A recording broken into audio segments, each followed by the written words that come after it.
back to MCOC Al Bundy Rules.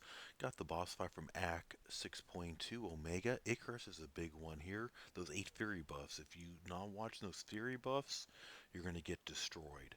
Recovery, pay attention. Shouldn't it be game breaking, a special 1 and special 2?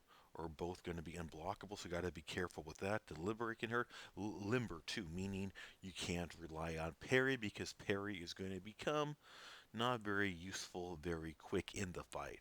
So based on these notes, I'm using Doom. Omega came out pretty hot and heavy, so was waiting to get my chance there. I'm trying to minimize any parries because I want to be able to save the few I got for when I might need them. Omega stays pretty aggressive in this fight, so it's really easy to debate the S1, which I usually prefer over the S2. If I got to do the S2, that's fine, just a little bit longer. So, the big thing I'm doing here, Doom, I'm using Doom because Doom is perfect for this fight, mainly because we'll see with each hit, I get a Fury based on Icarus. If I hit 8 of those, I am going to start getting the degeneration. And as I get higher, more degeneration. If I am unable to reset them off with the heavy and they start to go away, I'm going to get degeneration, meaning controlling those Furies is essential. You do it by heavy. Since there is going to be the 20% block deficiency with each time I use parry, I got a few parries in this fight before parry isn't going to work a heavy after parry very soon thereafter. So Doom is perfect because I can get a few hits in, I mean I can get a few furies, get some extra attack rating, and then I am able to reset it. So watch the Furies reset when I go ahead and launch that heavy. So basically what I'm doing is, his power goes up pretty quick, so I'll knock him up to an S1, bait out the S1, I'll do 3 or 4 hits basically. I'm kind of watching the power gauge is what I'm doing, and then I will do what Doom does as long as I got a shock debuff on him, which Omega will get the shock debuff. I will then chain that heavy to that 3 hit combo on average. So we'll see those hits and going on. Again, the unblockable S1. The S1's really easy to evade. You see that boot coming up and you move. Just takes a couple swipes back and you're good to go.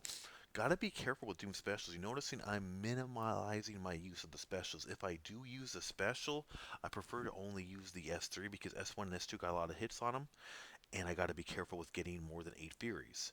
So I then am going to need to reset those Furies quick. So after he's stunned, instead of trying to do the whole Doom thing, you're going to get yourself killed most likely if you try to do the whole Doom rotation because your Furies are going to be through the roof so quick.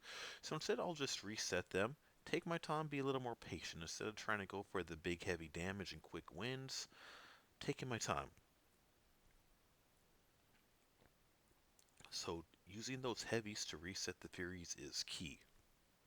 That includes after those combos and of course after that special I did.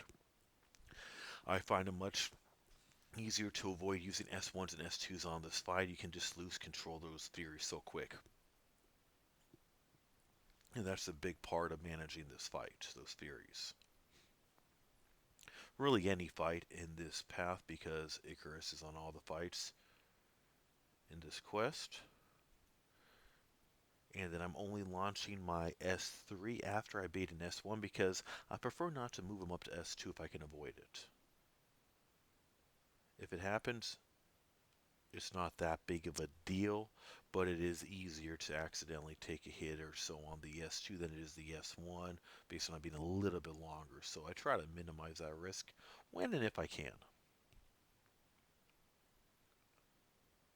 And like I said, this Omega, very aggressive, so it's very easy to bait out that S1 as we see. We see doing some damage there. Again, same basic routine. I'm not even taking too much risk on trying to intercept. I'm mainly just baiting the special one and then punish the special one is really the main strategy here, which is a pretty easy, effective, and much less risky than trying to get too fancy. So overall, push to S1, bait it, do a few hits, chain that heavy, rinse and repeat. Fairly simple. And we see I only went into this fight. I don't remember what my health was. I think I was somewhere around 40-ish percent, give or take. I now was under half health, and I haven't taken any hits. Took a couple block damages, not too much, but I went into this boss fight with a less than half health champion, knowing it's pretty simple with some basic strategy right here. So I want to share this strategy with you to help you get through this fight item free and effortlessly, especially as you might be doing completion or exploration, make it a little simpler. If you have not already done so, please be sure to click on that little top left icon of my picture that's popping up right now. Be sure to subscribe. Thanks so much for watching. Be sure to watch another video if you got time. Thanks again for watching MCOC Al Bundy Rules.